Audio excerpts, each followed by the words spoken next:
Most accounts that I take over just kind of look the same. It's hundreds of half-built champs, there's gear everywhere, there's no real focus, there's no real direction that the account is pointing in. And if that sounds like yours, watch this video. I'm going to give you 5 tips to bring you out of the chaos and hopefully get you organized. Hi everyone, welcome back to the channel and welcome back for another video. So as you'll know, we're going to be talking about organization in your raid account today, and it's not always what you think, and ultimately every account is different, so it's very hard to say you must, definitively do this thing. But you know what? We're going to go straight into it. It's 5 things that hopefully, if you change about your account, you might just start to see a little bit more progress in the right direction.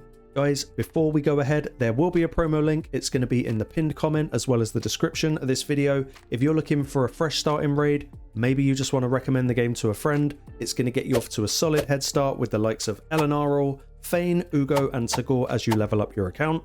And if you want that, just follow these instructions. You'll want to log out of Plarium Play on your PC and uninstall the game. Click the link in the description, register with a brand new email address, launch raid, complete your tutorial, go to your inbox and claim your first free champion. Like I say, this is a good one, you don't want to miss it, just click below and get started today. Okay, tip number 1 for getting yourself organized. Really hone in on your core squad, create a backbone of your account. There's no point in having 250 half-built champions when in reality 80 to 100 are going to get you through 95% of the areas in this entire game. Now, the biggest holdup for I think most people is going to be faction wars. It's 15 factions. You need at least 5 champions for each, as well as a few extras to get you through some interesting stages. But there really is no point in having more than 100 because ultimately you're just going to end up spreading all of your gear so thin across all of your account that anytime you really want someone to do something, they're just going to be underperforming. Raid is not about quantity. It is all about quality, but it is also about coverage. It's about being able to know that you can do everything you actually need to do and just start to look away from the things that suck you in and make you feel like you kind of have to do them. A small roster with clear roles is going to take you way further in the right direction and stop getting you held up on the things that just kind of don't matter. Tip number 2.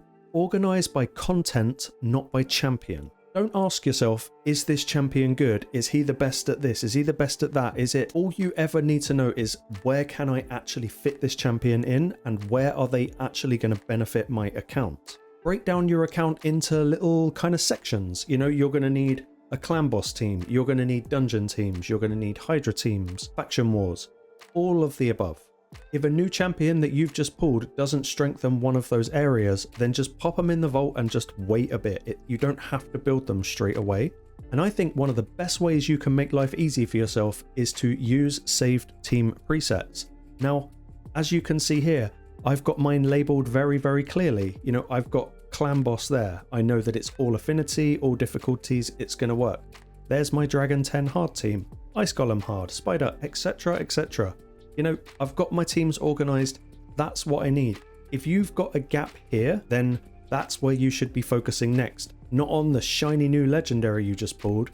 It's about what do I actually need next. Forget about your wants. What's going to benefit your account?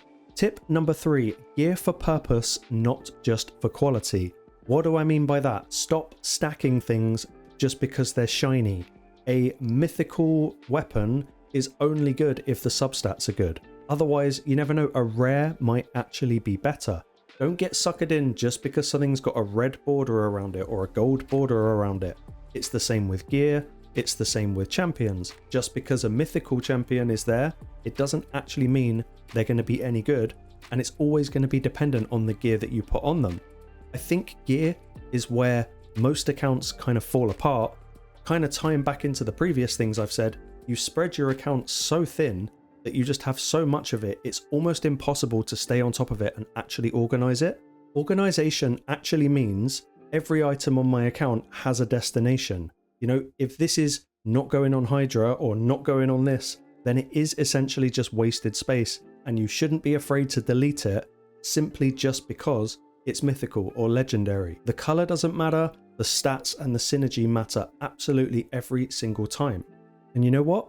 filters don't actually equal organization. Good decisions about your gear equals organization. If you've got a bit of gear and you're thinking maybe one day, just bin it. The silver is better for you than the wasted space. Tip number 4, vault management equals roster organization.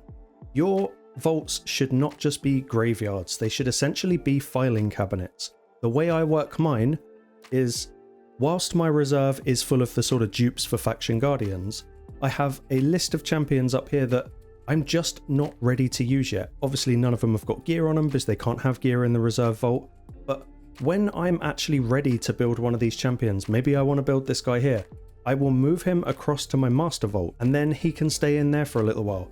And then when I've actually made my decision about what's in the master vault, maybe I'll take Razzlevarg here and go, you know what, today is the time to build him, and I will move him across. When you scroll down people's accounts and you just see thousands and thousands and just so many champions, half of them are geared, half of them aren't, some have got this and one bit of gear, and it all just gets incredibly messy. Think of it like your desk, your work area. If it's covered in crap, you're going to have a much harder time like honing in on your task. It's that typical thing, like a tidy workspace is a productive workspace. Use your vaults for that exact reason. Don't have hundreds of champions just looking at you in the face every time you open your normal sort of champ roster. Just actually filter it through for what you need, what you might do later. It just makes life a lot easier if you've got a clean place to work from. Point number 5, do a monthly account cleanse. Organization is not a one and done thing. In a game like Raid, it's going to require you kind of do it and stay on top of it all the time. And in my opinion, the best time to do this is when Cursed City has ended. You know, you might have built a random epic or a random legendary that you wouldn't normally use. You'd build them simply just to kind of fill the role, get you through that stage. What I do is I actually leave them in my champion roster screen. I think this month I did it with Gorgorab. I put a bunch of gear on Gorgorab. Now, I don't really need Gorgorab anymore because I've got other champions that kind of fill that role. So as soon as Cursed City is finished, I end up with a whole bunch of epics and sometimes legendaries sitting in my roster here, half built, not very well built. First thing I'll do, Cursed City ends, I go straight to my inbox, I find some form of, you know, quest reward, free gear removal token, I slap that on, and then I just empty the gear off of the champs that I used, and then I put those champs back in the vault where they belong. Now, if by any chance you actually really enjoyed using a certain champ, maybe for me it would be Gorgorab. Maybe I think, you know what, he was really ace this time round. I will bring him back into my roster screen and I'll actually build him properly, and then he becomes part of my core squad. This is going to stop you once again spreading yourself so thin, because every time you try and just do a little stage of something, you kind of break builds and la. It's just not being organized. So guys, that was just 5 quick tips. At the end of the day, every account is different, and you know, you might just kind of fall foul of one of these things. The sooner you can kind of get into that mindset of, sadly, treating Raid a bit more like actual work, then you will find that if you apply sort of organization that you would put into other things and just use that in this game, you will overall just have a much nicer experience playing the game, and you're going to spend a lot less time scrolling. It kind of reminds me a little bit of when you go onto Netflix and you're like, right, I'm going to watch a movie. I've got maybe 2.5 hours. And then what you realize you've been doing is scrolling for 45 minutes, trying to decide what to watch, and you haven't actually watched anything. Raid, sadly, is just no different to that. So guys, thank you very much for watching. Please feel free to like and subscribe if you haven't done already, and I'll see you on the next one.